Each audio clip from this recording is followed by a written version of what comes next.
Parce que ce sont des humains comme nous, ils sont passés par la conscience duale, mais pour faire ce qu'ils ont fait, ils ont fait un travail sur eux-mêmes pour arriver à une conscience divine et réaliser la paix autour d'eux.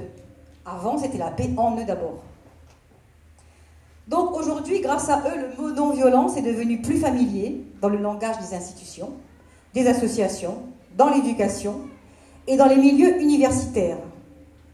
Mais nous devons davantage nous engager dans une démarche de conscientisation à la paix pour que la Réunion devienne la première puissance de la non-violence. La Réunion a toute la matière pour cela. Et d'ailleurs, c'est d'ailleurs pour ça que France Tibet, elle a bien voulu parler de problèmes tibétains, parce qu'ici, elle sait qu'il y a l'écoute, et parce qu'ici, elle sait aussi qu'il y a une souffrance que la Réunion peut partager avec le monde pour essayer comment dirais-je, pour faire ce parallèle avec les souffrances du Tibet. Donc aujourd'hui, l'île compte plusieurs associations sensibilisées à la paix qui font un travail remarquable. Nous avons aussi un dialogue, il y a aussi un dialogue interreligieux.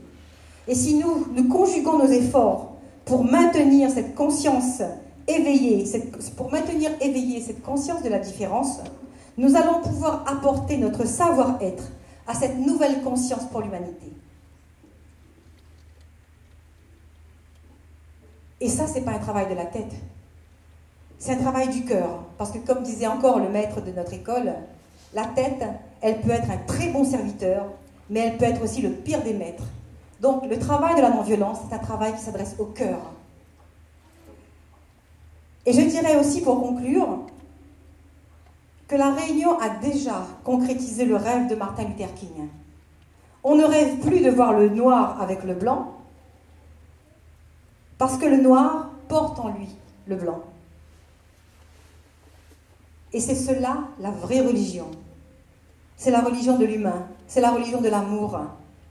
C'est cela le chemin conduisant de la conscience duale à la conscience de l'unité, à la conscience divine.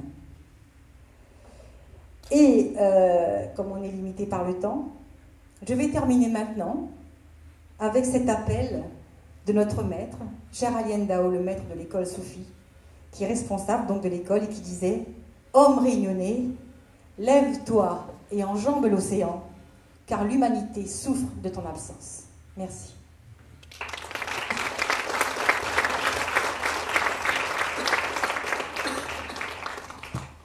Merci Leïla. Donc, on va maintenant vous donner la parole, soit pour des questions, soit pour un apport. Bonjour à tout le monde. J'interviens par rapport à la dernière intervention, d'abord. Donc, moi, je m'appelle Martine. Je suis originaire de métropole et venue à La Réunion, comme pas mal d'autres personnes, pour se réunir. Et c'est vrai que c'est une terre d'accueil qui le permet, par justement une possibilité de repos et donc de repositionnement, peut-être de déstructuration et de restructuration.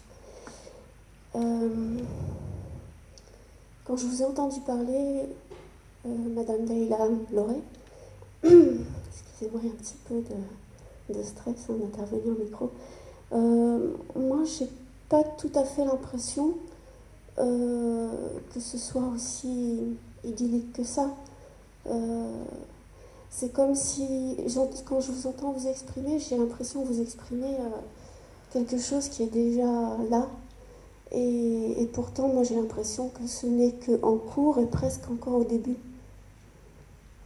Parce que la reconnaissance historique des souffrances et des violences, elle n'est pas très ancienne dans le temps. Et donc le processus de guérison, il est encore en cours. Donc j'ai pas l'impression que les communautés communiquent si bien que ça les unes avec les autres. Elles se tolèrent, mais le fluide commun, il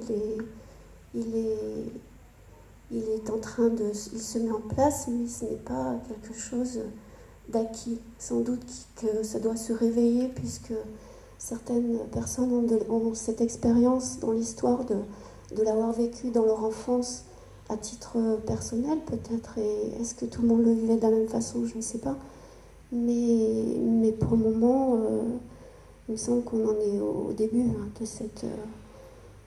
on est toujours un petit peu au début d'ailleurs, mais il n'y a pas d'acquis. Il y a un fluide commun, effectivement, une belle pensée, une volonté sans doute de cet arc-en-ciel et de cette composition. Ce qui me venait à l'esprit, c'était l'être humain, son corps, ses membres, ses organes, et même dans le domaine médical, c'est intéressant de savoir que le fluide doit circuler un peu partout et relier un petit peu toutes ces composantes pour le tout. En fait, je ne sais pas si tout le monde connaît un mouvement anglais qui s'appelle Peace One Day. Et en fait, à la base, c'est un Anglais, un producteur de films. Il a voulu faire un reportage sur la paix, justement. Il s'est demandé pourquoi il n'y avait pas la paix dans le monde et qu'est-ce qu'il pouvait faire par rapport à ça. Alors il est allé dans les pays en guerre, filmer, essayer de comprendre en fait la situation. Et puis voilà, c'est en 1999 qu'il a eu l'idée d'essayer d'établir un jour de paix en fait, qui serait officiel, où même tous les pays en guerre dans le monde, eh ben, il ferait la paix ce jour-là, il ferait la trêve en fait, et que aucun pays opposé ne s'attaquerait en fait, il n'y aurait pas du tout de préjudice ce jour-là. Et du coup, aujourd'hui on est en 2012, ça fait quand même 13 ans, je crois, que c'est que voilà, il a mené cette quête-là en fait. Et aujourd'hui, c'est connu dans tous les pays du monde et ça a été même officialisé par l'ONU justement le jour du 21 septembre. Tous les 21 septembre en fait, on célèbre dans le monde en fait le jour de la paix en fait. Voilà. Et ça s'appelle Peace One Day. Et du coup, je vous invite le 21 septembre à célébrer ensemble la paix, quoi. Par rapport à cette tolérance, à cette fraternité qui a été exposée jusqu'à présent, je me pose des questions. Ça fait plus d'un quart de siècle que j'habite à La Réunion, j'ai exercé plusieurs activités. Et la question que je me posais, c'est savoir si cette tolérance reposait sur une indifférence, sur une abondance matérielle, si elle reposait sur une insularité, pour obliger les gens à un moment à composer les uns avec les autres, et savoir comment cette tolérance, cette acceptation se perpétuerait dans le cas où les populations, dans ce qu'elles estiment être leur minimum vital, leur sécurité, comment cette acceptation, cette vie en commun perdurerait si un jour les facteurs macroéconomiques, macro-politiques, démographiques et autres entraînaient une détérioration du milieu dans lequel nous vivons actuellement. Et la question est là. On a vu très souvent que quand les populations sont individuellement et collectivement soumises à un stress très important qui remet leur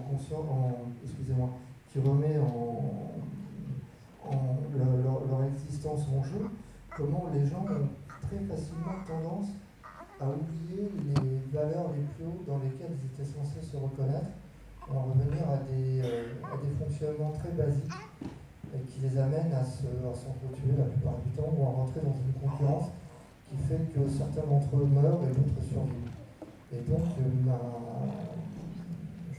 réflexion se posait à ce niveau-là, si nos modes de vie venaient à se transformer, que serions-nous prêts à lâcher, à quoi serions-nous prêts à renoncer, que serions-nous véritablement prêts à partager partager, c'est pas donner le superflu qu'on a à quelqu'un d'autre, c'est vraiment partager quelque chose qui nous est essentiel, donner une partie de quelque chose qui nous est essentiel aux autres. Voilà, ma réflexion c'était celle-là. Bon, il y a une bonne problématique bien développée dans ce que vous avez dit. Si les systèmes actuels nous amenaient à nous détruire petit à petit, en fait, si on regarde bien, on est déjà dans ce cas. Donc, et avec ce genre de situation, on constate effectivement ce que vous dites, ce qui pourrait se produire, mais ce qui se produit déjà. On a parlé de choc de civilisation, c'est surtout des chocs de manière de penser, qu'elles soient religieuses ou idéologiques, économiques, ou même scientifiques, etc. Effectivement, dans les écrits Baha'i, on décrit cette situation. C'est une situation qui s'étale sur plusieurs années, des siècles, des décennies, peut-être même des siècles, où on parle de forces destructrices. Donc c'est ce que je mentionnais, des systèmes obsolètes qui s'écroulent petit à petit, et des forces constructrices. Parce que l'être humain a des instincts de survie, comme vous avez dit. Si les populations sont mises sous pression, elles ont tendance effectivement à se renfermer. Donc il y a des replis identitaires ou communautaires dans une même société, identitaires à un niveau plus général. Et on l'a mentionné, la violence, elle fait partie de nous. Cette possibilité de repli identitaire ou communautaire, elle est possible. Mais il y a aussi tout ce qui a été exprimé ici et tout ce que les véritables défenseurs, les apôtres, les acteurs de paix, de non-violence ont démontré depuis le début de l'humanité, c'est pas que le XXe siècle, c'est qu'il y a cette double nature en l'homme. Il y a une nature qui pourrait effectivement réveiller ses instincts entre guillemets animaux, et puis une autre nature qui pourrait l'emmener à une conscience beaucoup plus englobante, qui est tout à fait possible. Sauf que pour être réaliste, on a quand même une minorité de personnes qui l'ont expérimenté et qui vont dans ce sens. Ceci étant, même si c'est une minorité de personnes, si on prend l'exemple de Gandhi par exemple, ou même Martin Luther King, ou toutes ces personnes qui sont dans le hall, Gandhi a quand même réussi à mobiliser un pays entier qui a détruit un système obsolète, oppressant, et donc a donné la liberté à tout un peuple. Après, effectivement, qu'est-ce qu'ils en ont fait, ça c'est autre chose. Mais quand même, l'Inde est un pays démocratique, etc. Donc, aussi des forces constructrices qui mettent en place, qui inventent de nouvelles façons d'agir et de penser. Et c'est à travers la bonne volonté de tous. Dans les écrits Baha'i, où il y a 40 années d'écrits, on a un certain nombre d'instruments structurels. Ces instruments peuvent se retrouver dans d'autres livres aussi, mais c'est surtout tout ce qui se met en place aujourd'hui à travers le monde, à travers des actes. Et à travers ces actes, c'est des systèmes, des expériences. On évolue, on essaie d'élaborer des choses nouvelles pour construire de nouvelles façons de penser qui pourront, à un moment ou à un autre, apporter la paix dans le monde. Donc, mieux se connaître et apprendre à l'enfant, par le système éducatif qui voudra bien se remettre en question, justement par la méditation, la connaissance de soi, les mécanismes du mental permettront à l'enfant de demain d'aborder l'humanité sous un autre angle, donc l'angle justement de la connaissance. Tandis que la seule religion que ces êtres-là sont venus amener, c'est la religion de l'être humain. Et si on arrive véritablement à faire comprendre aux gens que la vraie religion, c'est la religion de l'amour et la religion de l'humain, alors nous allons faire un pas en avant dans véritablement le développement d'une autre conscience. Je ne sais pas si j'ai répondu à votre question. Je vais répondre à monsieur Martine que la Réunion n'est pas l'île des bisounours non plus. Si jamais, c'est comme vous disiez tout à l'heure, c'est des faits insulaires qui nous ont obligés à vivre ensemble. Il ne faut pas se leurrer si jamais il y a un gros problème qui éclaterait.